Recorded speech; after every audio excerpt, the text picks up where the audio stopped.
I'm Claire, 31F now.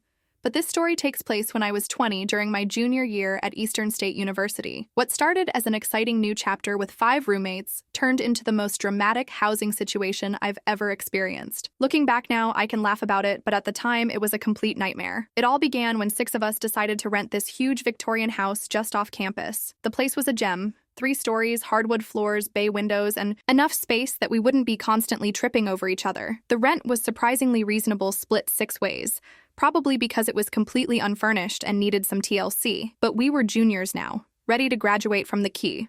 Cramped dorm life to something more adult. Our little crew seemed perfect on paper. There was Abby, the pre-med student who color-coded her planner and had her whole life mapped out until retirement. She came from old money and had this way of subtle bragging about her family's summer house in the Hamptons. Then there was Brooke, a marketing major who was constantly trying to build her brand on social media. Every mundane moment of her life had to be aesthetically documented and filtered. Danny was our resident engineering genius.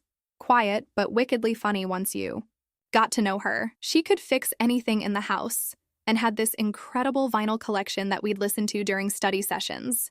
Ella was the theater kid who somehow balanced rehearsals, a part-time job at the campus coffee shop, and maintaining a 4.0 GPA. She made the best stress relief cookies during finals week. Fran was the star of the women's soccer team, had a pregame ritual that involved dancing to ABBA, and could drink anyone under the table while still waking up for 6 a.m. practice. And then there was me, the journalism major who practically lived in the newsroom of our college paper. I was dating this guy from my investigative reporting class, and we were both convinced we'd be the next Woodward and Bernstein. Before move-in day, we had this big meeting at the campus Starbucks to divide up who would bring what. The house needed everything. Furniture, kitchen supplies, cleaning stuff, you name it. We created a shared Google Doc and started listing what we needed. Abby immediately volunteered to bring decorative touches, like throw pillows and art prints. Brooke said she'd handle the aesthetic vibe with fairy lights and macrame wall hangings. Meanwhile, Danny offered her uncle's barely used leather couch and coffee table set. Ella had a full set of kitchen supplies from her grandmother, including this amazing cast iron skillet that made the perfect Sunday morning pancakes. Fran contributed this huge dining table she'd refinished herself, plus all our cleaning supplies. I brought my mom's old kitchen table, chairs, and enough dishes and silverware to host a small army. We also decided to set up a household supply fund, $50 each per month for shared stuff like toilet paper, paper towels, cleaning supplies, etc. I created a Splitwise account to track everything. We even made this elaborate chore chart on a whiteboard, complete with rotating responsibilities.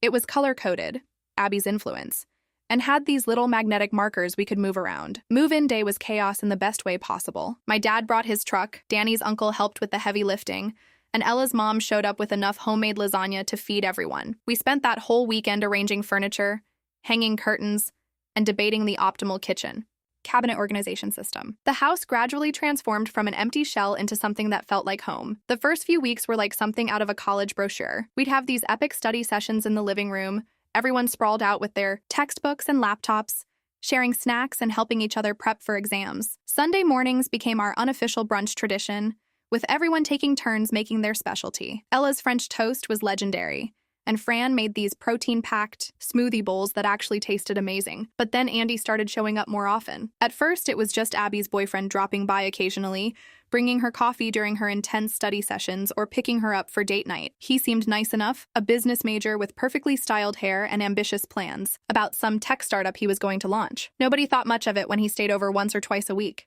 The first red flag was so subtle we almost missed it. It started with little notes appearing in the kitchen. Friendly reminder, dishes don't wash themselves, with a passive-aggressive smiley face that made you want to leave dirty dishes out of spite. They were always written in Abby's perfect handwriting, but you could tell Andy was the one pushing for them. He had started acting like he was the house manager, making comments about how the living room throw pillows needed to be arranged just so, and sighing loudly whenever someone came home late from the library. Things might have stayed manageable if it was just Andy, but then Brooke's boyfriend Brad entered the picture. He was this wannabe musician who claimed he was taking a break from college to focus on his art, which mostly meant playing the same 3 chords on his guitar in our living room while Brooke filmed him for her social media. Suddenly, our house started feeling less like our space and more like we were guests in someone else's carefully curated Instagram story.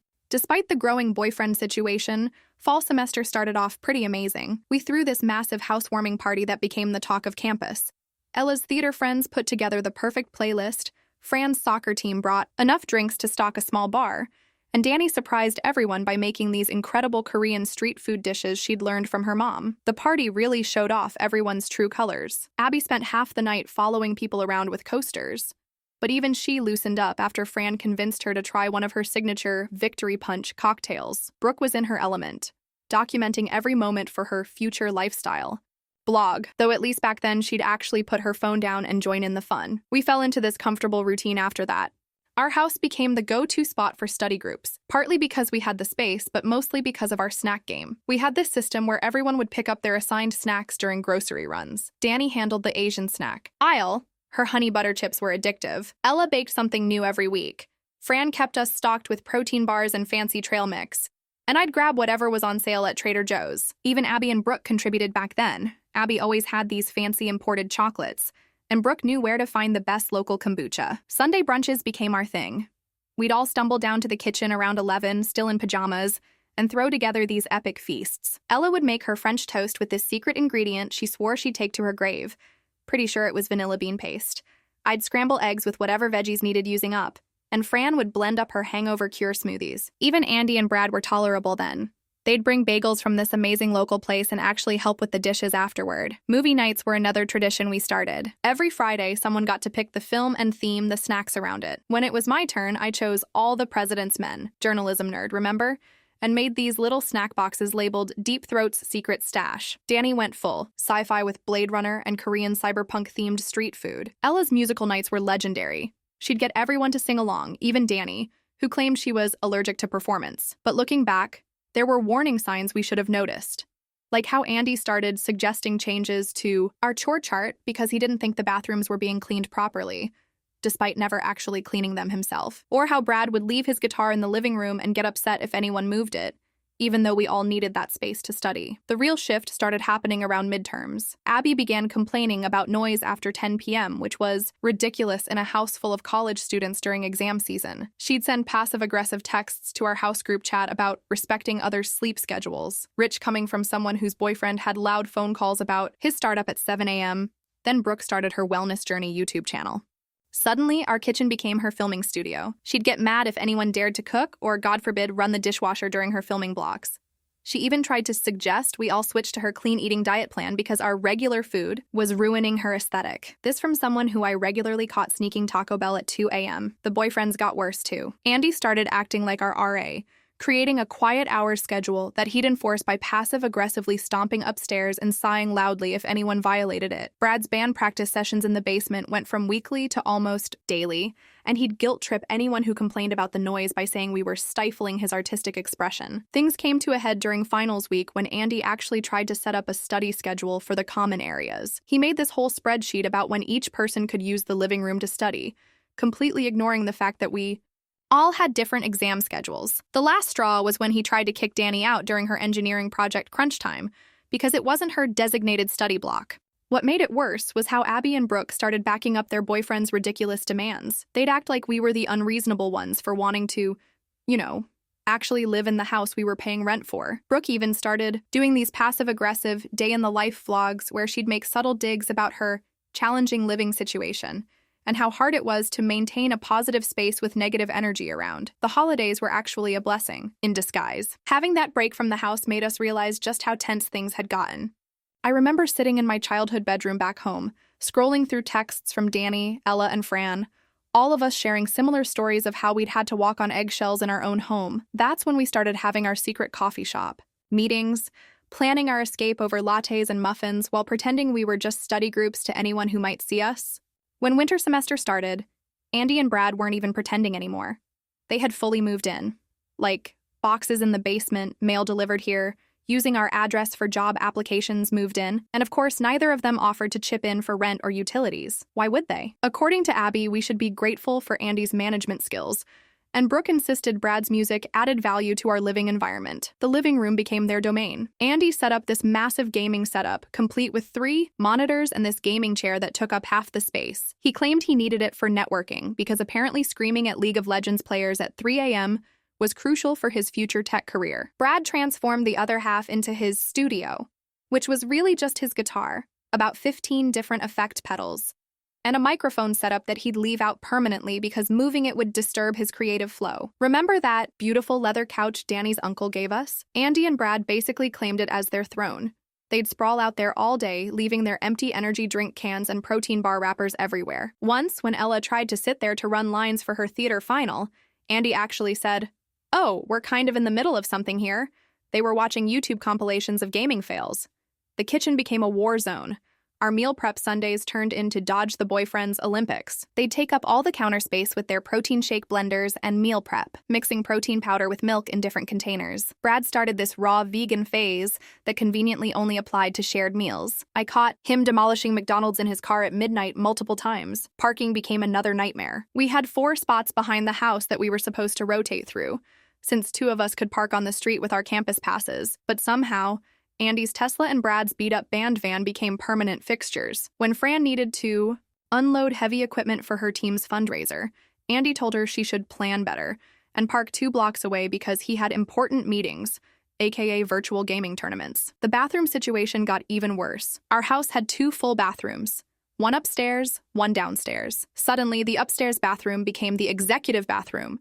Andy's words, not mine, for Abby, Brooke, and their boyfriends only. They even put a lock on it. When we complained to the landlord, Abby smooth-talked her way out of it by claiming it was for safety reasons because she had expensive skincare. Then came the great thermostat war of 2023. Andy installed this smart thermostat without asking anyone and set up automated temperatures that made no sense. The heat would crank up to 80 during the day when most of us were at class, because apparently that's when he liked to work from home on his startup, then dropped to 62 at night when we were actually there. When Danny tried to adjust it one night, while working on a project, she got locked out of the app because it was connected to Andy's premium account. The final straw? They started monitoring our comings and goings like some dystopian HOA. They set up these Ring cameras, again, without asking, claiming it was for house security, but really they used them to track when we came home and comment on our schedules. "Hey, noticed you came in pretty late last night. Everything okay?" With this fake concerned tone that made me want to throw their cameras into the river. Fran nearly lost it when they started complaining about her early morning practice schedule. She'd been leaving at 5:30 a.m. for soccer practice the entire year, but suddenly it was disturbing the peace because Andy needed optimal sleep for his entrepreneurial mindset. The fact that he was usually up until 3 a.m. yelling about spawn camping apparently didn't count as a disturbance. One night, after a particularly frustrating house meeting where Andy presented a 20-slide PowerPoint about optimal living space utilization, which basically meant giving him and Brad more space for their stuff, the 4 of us, me, Danny, Ella, and Fran, met up at this 24-hour diner off campus. We were all at our breaking point. Ella couldn't practice her monologues anywhere in the house, because it was either too loud or clashed with Brad's creative process. Danny's vinyl collection had been banished to her room because Andy claimed the record player interfered with his gaming headset. Fran couldn't even use our fancy blender for her protein shakes anymore because it disrupted Brad's morning meditation. That's when Danny dropped the bomb. She'd heard about this amazing house opening up for the next academic year. As we sat there sharing cold fries and plotting our escape, none of us could have predicted just how badly things would escalate once we made our decision to leave. The potential new house Danny found was almost too good to be true. We secret shopped it one weekend while Abby and Brooke were at some influencer brunch. Yes, that's apparently a thing. It was this gorgeous craftsman-style place with built-in bookshelves, a huge front porch, and get this, a finished basement that would be perfect for Ella's theater practice and Danny's vinyl collection. The rent was actually lower than what we were currently paying, probably because it was a few blocks further from campus. But at this point, we'd gladly walk an extra 10 minutes to escape the Andy-Brad regime. We signed the lease that same day. The landlord took one look at our current rental references and our GPAs and practically begged us to move in. That's when reality hit. We had to tell Abby and Brooke we were leaving. We decided to do it during our next house meeting, which Andy had already scheduled to discuss his latest house improvement initiatives. Spoiler. It was about installing smart lights he could control from his phone. The meeting started like they all did. Andy standing in front of his PowerPoint while Brad strummed his guitar softly in the corner for ambient energy. I still remember the exact moment everything changed. Andy was mid-sentence about the optimization of shared space, resources, when Ella just stood up and said, "We need to tell you something. The 4 of us are moving out next year." The silence that followed was deafening. Even Brad stopped strumming. Abby's face went through this fascinating journey from confusion to understanding to pure rage in about 3 seconds. Brooke immediately pulled out her phone, probably already drafting the script for her My Roommates Betrayed Me video series. Andy, ever the businessman, recovered first. "This is highly unprofessional," he said, like we were his employees rather than people who actually paid rent here. We should discuss this as a household unit and come to a mutually beneficial. That's when Fran cut him off with a laugh that could have stripped paint. Mutually beneficial? Like how you beneficial ed your way into living here rent-free? That's when all hell broke loose. Abby started crying about friendship and loyalty, while simultaneously texting furiously. Brooke went live on Instagram, narrating her real-time reaction to toxic living situation revelation. Andy tried to schedule another meeting to discuss this development in a structured environment, and Brad just kept playing his guitar, now with more aggressive strumming. The next few weeks were like living in a passive-aggressive war zone. The house basically split into two territories. Upstairs became their domain. They even put a private floor sign at the bottom of the stairs. We had to establish a bathroom schedule because they kept accidentally using up all the hot water before our showers. The kitchen turned into a battleground of sticky notes. These dishes have been here for 3.5 hours. Andy kept a spreadsheet. This shelf is reserved for mindful eating only. Brooke's contribution to the chaos. Our once fun house group chat devolved into a battlefield. Every message had an undercurrent of hostility. Whoever left their shoes by the door, Ella, should be more mindful of the shared space aesthetic. The noise level last night, Danny's study group, was not aligned with our community values. They even started a separate group chat called House 2.0. We only knew because Brad accidentally sent a rant about us to the main chat instead. The chore chart? Forget about it. They stopped contributing entirely, claiming they were prioritizing their mental health over household duties. The shared supply fund became a joke. When it was their turn to buy toilet paper, they got the cheapest single-ply imaginable. But when they needed something, they'd use our good stuff without asking. Our friends started avoiding coming over. My study group relocated to the library after Andy tried to charge them a shared space utilization fee. Ella's theater friends got tired of Brad interrupting their line readings to give notes about their artistic authenticity. Even Fran's teammates, who were usually down for any kind of drama, started making excuses not to come by. The worst part was watching our once beautiful house turn into a reality show set. Brooke started filming everything, turning our daily lives into content for her Journey Through Toxicity series. She'd narrate our actions in real time. As you can see, some people choose to leave their mugs in the sink, demonstrating a clear lack of respect for shared spaces. She even tried to film our private conversations for documentation purposes. One particularly bad night, after finding all our meal prep containers reorganized, thrown away because they didn't match the kitchen aesthetic, we had another secret meeting at our diner. Over lukewarm coffee and stress-eaten pie, we started plotting. We needed to get out, but our lease wasn't up until May. None of us could afford to pay double rent, and honestly, the principle of the thing kept us from wanting to give Abby and Brooke the satisfaction of an early escape. That's when we started documenting everything. Every passive-aggressive note, every accidentally deleted package notification, every instance of them using our stuff without asking. Little did they know, their own social media obsession would work against them. Brooke's daily vlogs were basically providing video evidence of their escalating behavior. Once Abby and Brooke realized their passive-aggressive tactics weren't breaking us, they switched to full-on aggressive. It started with the laundry incidents. I was in the middle of washing my work clothes for my internship at the local paper when the washer suddenly stopped. Found my clothes in a wet heap on the floor, while Brooke's content creation outfits took their place in the machine. When I confronted her, she just blinked at her phone camera and said, "Some people don't understand that certain priorities are more important than others. Like, we can't reschedule a collab because someone didn't plan their laundry properly." The mail tampering was next.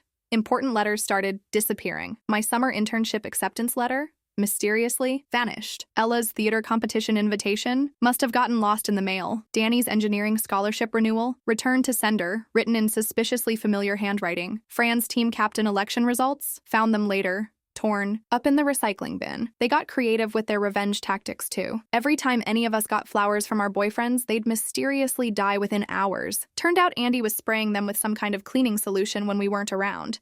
We only found out because he accidentally left the spray bottle on the counter one day. Brad started practicing his experimental noise music, aka random guitar screeching, exclusively during our Zoom classes and interviews. The kitchen became a minefield. They'd intentionally use all our labeled food items first, leaving empty containers in the fridge with notes like, "Thanks for sharing, Akshar communal living," which of course ended up on Brooke's Instagram. One time they used an entire bottle of my expensive olive oil my grandmother had brought from Italy for one of their lifestyle cooking tutorials. When I called them out on it, Brooke just said, "You should be grateful for the exposure. I tagged you in the story." The bathroom warfare reached new heights. They'd time their showers perfectly to use up all the hot water right before our morning classes. They accidentally knocked over our toiletries so many times that we started keeping everything in our rooms. The final straw was when they used Ella's expensive prescription face wash for their skincare routine review video, the face wash she needed for a medical condition. Remember that smart thermostat Andy installed? He started using it as a psychological warfare tool. He'd crank the heat up to 85 during our study sessions, or drop it to 60 when we had friends over. When our utility bill skyrocketed, they had the audacity to suggest we should pay a larger share because we were home more often. The noise became psychological torture. Brad's band started practicing in the basement at random hours, always coincidentally during our important calls or study sessions. When Danny had her engineering project presentation over Zoom, they decided to do a house tour content shoot, complete with Andy loudly giving startup advice in the background and Brad practicing his experimental throat singing. But the social media warfare was probably the worst. Brooke started this series called Living with Toxic Energy, where she'd heavily imply we were horrible roommates without actually naming us. She'd film herself discovering minor inconveniences and turn them into dramatic stories. A coffee mug left in the sink became dealing with passive-aggressive behavior in shared spaces. A jacket left on a chair was navigating boundaries with difficult personalities. They even tried to turn our friends against us. Andy would message people from our study groups about how concerned he was about our negative influence on the house dynamic. Brooke started reaching out to people we knew, trying to get them to participate in her Truth About Toxic Friendships video series. They'd invite our friends over when we weren't home and give them their twisted version of events. The financial warfare was another level entirely. They stopped contributing to any shared expenses but kept using everything. The household supply fund? They claimed they were taking a stand against financial manipulation by not contributing, while still using all our supplies. When we started keeping our toilet paper in our rooms, they posted a video about gatekeeping basic necessities. We had to get creative with protecting our stuff. Fran started keeping her protein powder in a cleaning supplies container. Ella disguised her scripts as old homework. Danny built a literal lock for the washing machine coin slot after they kept stealing our quarters. I started keeping my good coffee hidden in a decaf container. They never touched it because it didn't fit their lifestyle brand aesthetic. One night after they'd thrown away all our ugly kitchen sponges and replaced them with their aesthetic beige ones, and then tried to charge us for them, we gathered in Danny's room for another strategy session. The lease couldn't end soon enough, but we were worried about what other escalations might come. We needed an exit strategy that wouldn't leave us vulnerable to their revenge tactics. That's when Ella's phone buzzed with a message that would change everything. Our new landlord had some unexpected news about our future house.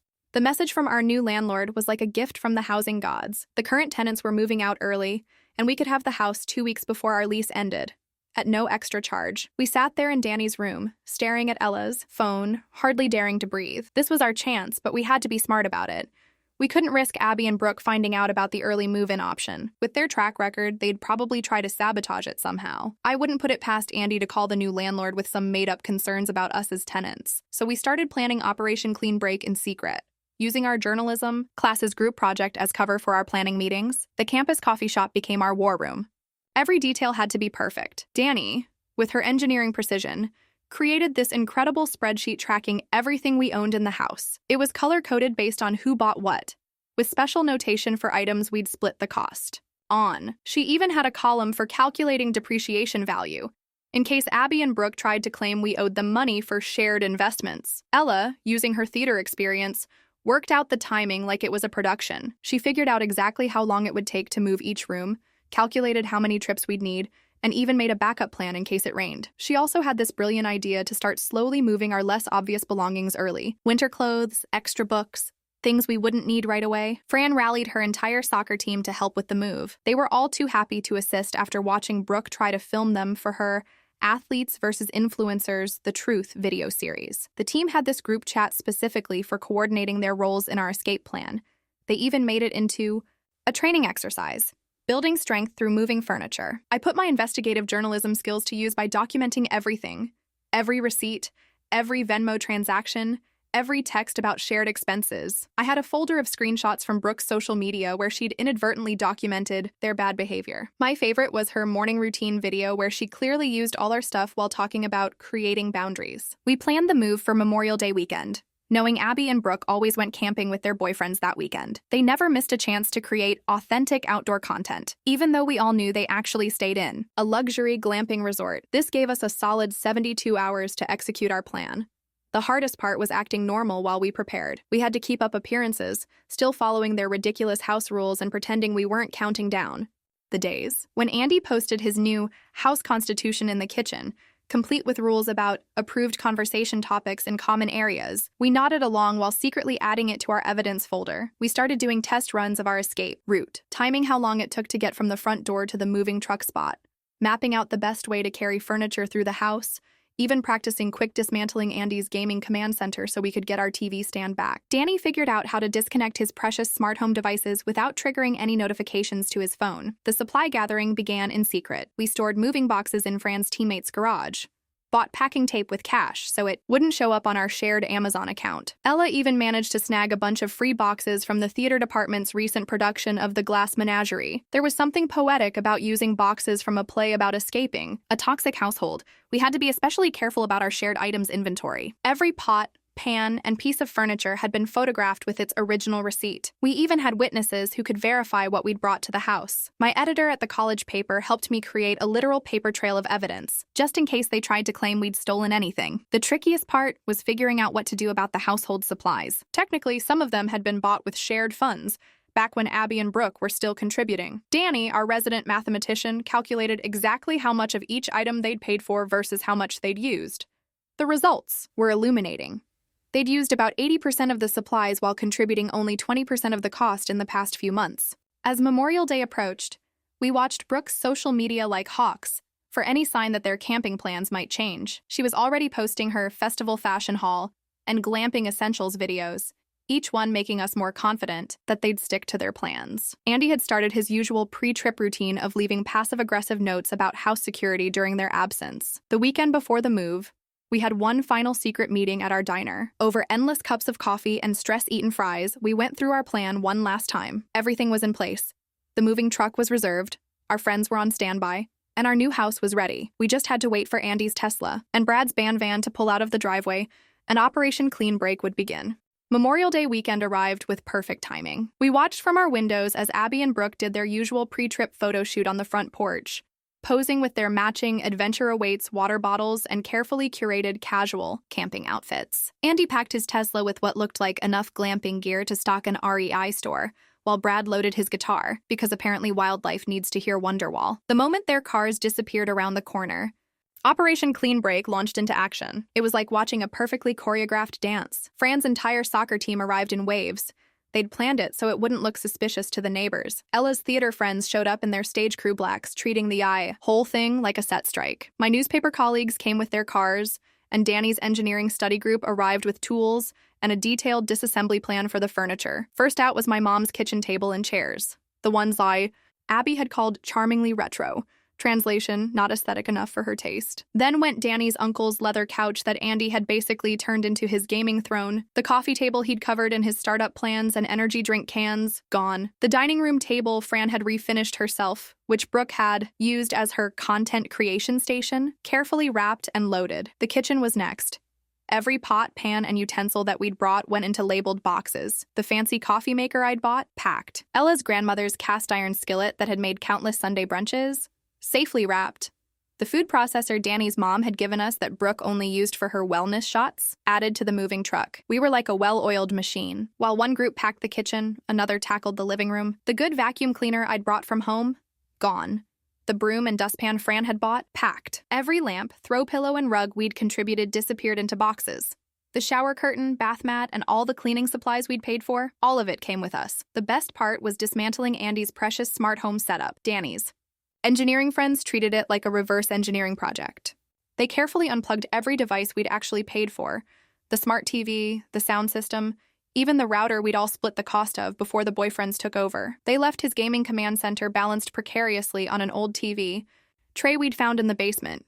We didn't just take the big stuff. Every single thing we'd contributed to the house went into boxes. All the decent toilet paper we'd bought after they stopped contributing to the supply fund, packed. Paper towels, ours, cleaning supplies, every last bottle. We even took the good dish soap they always used instead of their cheap aesthetic stuff. The real satisfaction came from knowing how perfectly we'd documented everything. Every item we took had been photographed, logged, and verified as our property. We had receipts, Venmo transactions, and witness statements proving what belonged to us. Danny's spreadsheet system meant we didn't take a single thing we couldn't prove was ours. 6 hours. That's all it took to erase every trace of our existence from that house. The rooms looked eerily empty without our furniture, but we didn't care. Everything was meticulously packed and transported to our new place. The soccer team turned furniture moving into a workout competition. The theater crew treated unloading like building a set. My journalism friends documented everything just in case. The final touch? We left the house spotlessly clean. Every surface wiped, every floor swept, not because they deserved it, but because we wanted there to be no doubt about our thoroughness. We even left their aesthetic cleaning supplies, the ones they never used, neatly arranged under the sink. The last person out was Danny, triple-checking her engineering precise inventory list. Everything that was ours was gone. Everything that was theirs was left untouched. She locked the door, dropped her key through the mail slot, and joined us at our new place. We spent that first night in our new house surrounded by boxes and takeout containers, exhausted but triumphant. Ella's theater friends had set up some basic furniture, Fran's team had organized the kitchen boxes, and my journalism crew had documented the entire move with a precision that would make a courtroom proud. As we sat there on Danny's couch, now freely available for all to use, Fran's phone buzzed. It was a message from one of her teammates who lived near our old house. Abby, Brooke, and their boyfriends had just pulled into the driveway. We gathered around Fran's phone, waiting for the inevitable explosion that would follow. None of us could have predicted just how perfectly karma would serve our revenge cold. The texts started rolling in within minutes of them getting home. First came the confusion. Where is everyone? Then the realization. Where is all the stuff? Finally, the meltdown. You can't just take everything. But here's where karma played its masterpiece. All 4 of them had gotten food poisoning from their authentic camping experience at the luxury glamping resort. Apparently, their farm-to-table wilderness dining wasn't as fresh as advertised. So there they were, standing in an empty house with no furniture, no toilet paper, and desperate need of a bathroom. The texts were absolutely priceless. Abby, this is totally unprofessional and inconsiderate. This from the girl who'd been letting her boyfriend live rent-free for months. Brooke, my 100K followers will hear about this betrayal. She actually only had 3K followers, mostly bots. Andy sent a formal email about breach of household contract. The contract he'd written himself and none of us had signed. Brad just sent a series of increasingly angry guitar emojis. The best part? They couldn't even film their dramatic empty house revelation content because they were too busy fighting over the single bathroom with its now Andy-less smart toilet. Karma had impeccable timing.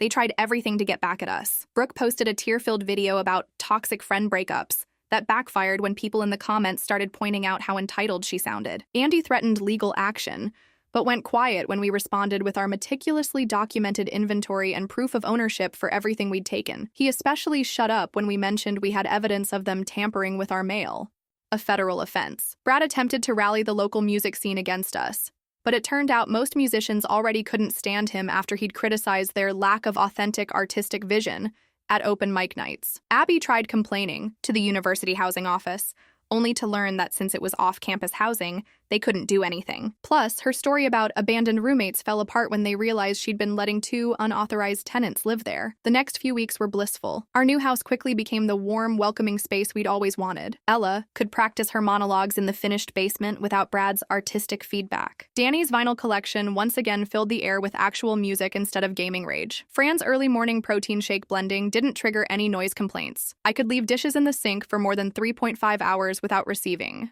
a formal citation. We heard through the campus grapevine that they struggled to replace all the stuff we'd taken. Apparently, Andy's startup savings didn't stretch to furnishing an entire house, and Brad's band fund was more of a band penny jar. They ended up with a hodgepodge of free marketplace furniture that definitely didn't fit their aesthetic. Brooke had to temporarily suspend her lifestyle influence content because their living room looked too authentically poor. The following semester, we'd occasionally see them around campus.